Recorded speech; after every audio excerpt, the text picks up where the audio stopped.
2011. I was a senior in high school when Miss Montooth assigned us the book Into the Wild by John Krakauer. It was based on the story of a well-to-do 24-year-old Chris McCandless who gave up everything he owned to move to Alaska and live off the grid. I was 17, born and raised in the inner city, only knowing the type of wild that the hood and concrete jungle of my hometown offered. My siblings and I were raised on food stamps and public school lunch. Thus traveling was something we never did until we were already fully grown adults.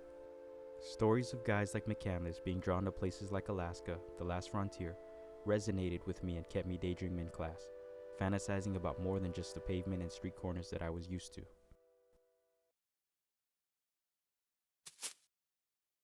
My girlfriend's mom, Jerry, booked a family cruise to Alaska and asked me to come along. So I did.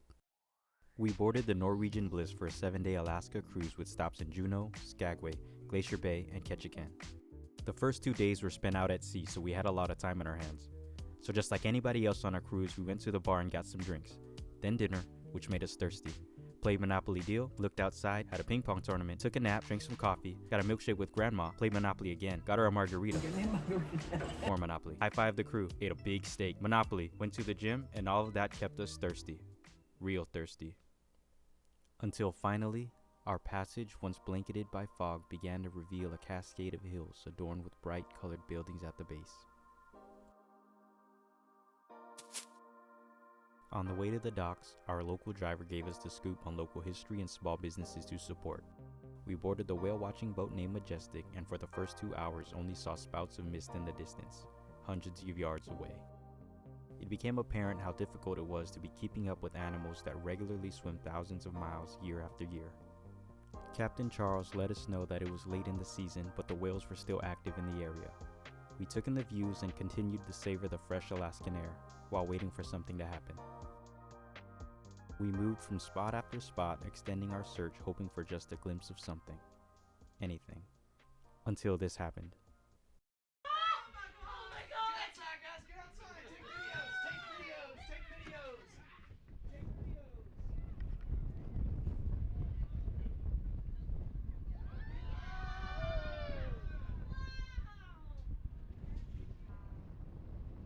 Just seen the most crazy whale tail flip ever.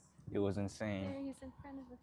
We were just chilling in the boat. We're gonna go to a new spot, and then the captain of the boat saw the whale basically come up out of the water with its whole body and do a crazy flip, and everybody in the boat went crazy. And so we just stopped, and then we went out. On our way back, we stopped along the Mendenhall River.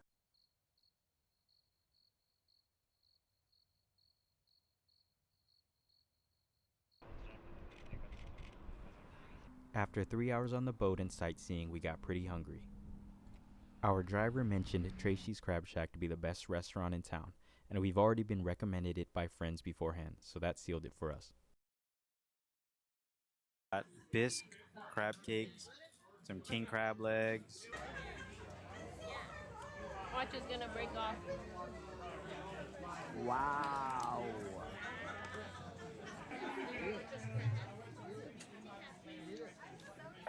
Let's try this crab. Dip it in the butter.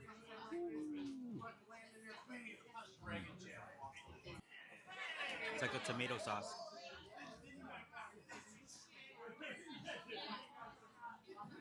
Best crab I ever had in my entire life. Tracy's Cream Crab Shack, Juneau, Alaska. So good.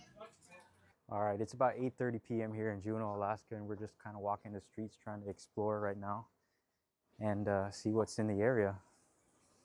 Right now, it looks like for the most part, everything's closed. And the only thing that people are kind of doing right now is just going to the bar and drinking. It's real quiet. There's not that much people out. But it is a nice town. Like, if only we were here for a couple more hours or got here earlier, then we would have had a lot more time to really check out this area and do more stuff. But I think definitely would want to come back here again.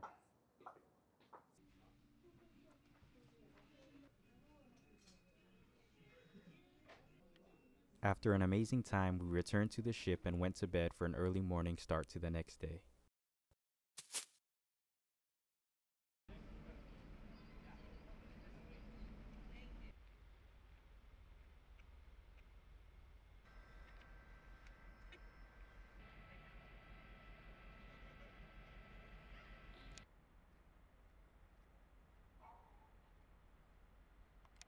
Morning, guys. We just woke up. We're in Skagway this morning. It's about 8 a.m. and we're gonna go for a 2-mile jog. Let's go.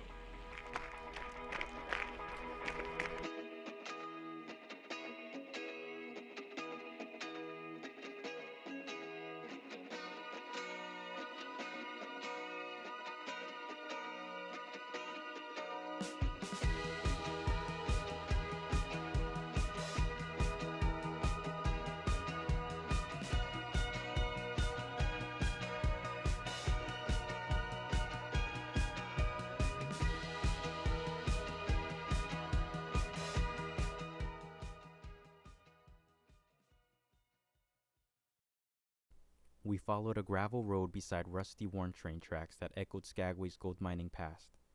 At the end of a scrapyard was where our hike began.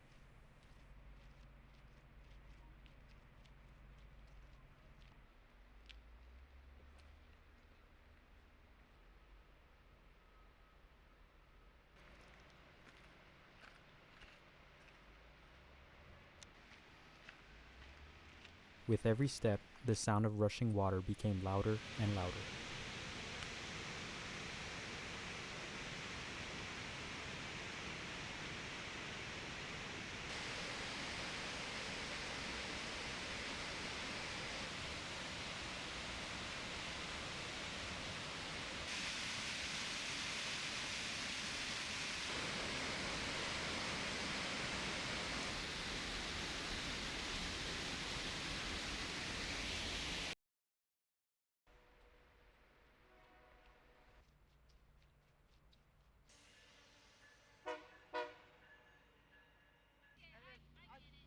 Left across the track. You're going this way. I'm going straight. And then you say go left. Turn right. Turn left. After giving each other different directions to the same place, we decided to take what appeared to be a footpath along the river.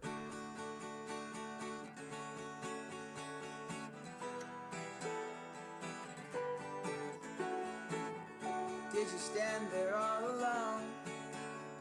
Oh, I cannot explain what's going down. I can see you standing next to me, in and out, somewhere else right now. You sigh, look away. I can see it clear as day. Close your eyes, so afraid. Just strolling along this stretch of road here in Skagway, and we can tell already that the air is denser here than what we're used to in Hawaii. You can see our breath as we breathe out. It's the smell of wood fires in the air as well, because everybody has a fireplace here and are burning wood logs for warmth in their house. The fall colors are really showing out, and it's a beautiful place, man. It's nice and quiet.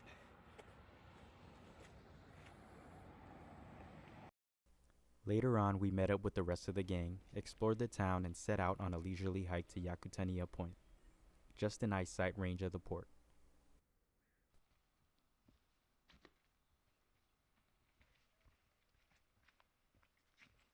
We found all different types of mushrooms along the way. This one looks like popcorn.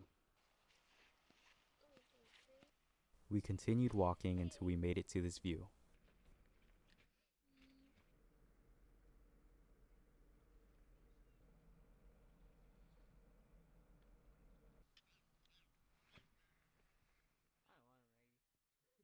And although rewarding enough, we had plenty of daylight left and decided to hike some more.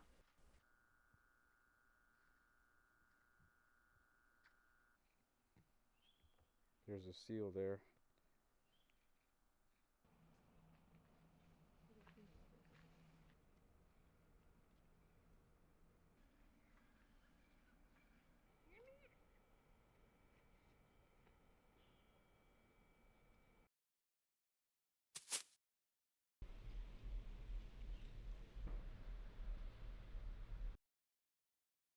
On the next morning, park rangers boarded the ship to educate us on Glacier Bay, a protected national park. As we cruised deeper into the bay, temps got a little colder and colder in the narrow passage of Johns Hopkins Inlet. On both sides were towering rock, snow-capped mountains, endless waterfalls, and the frigid ocean with trails of ice floating along. These shards of ice on the ocean from the glacier. And luckily enough for us, more wildlife encounters, before making it to Johns Hopkins Glacier.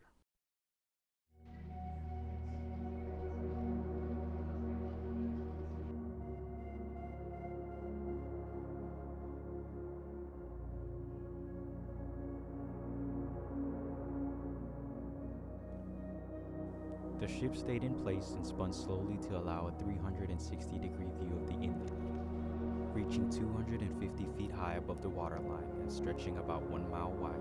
The Johns Hopkins Glacier is about 12 miles from the source in the Fairweather Mountain peaks all the way down to the ocean.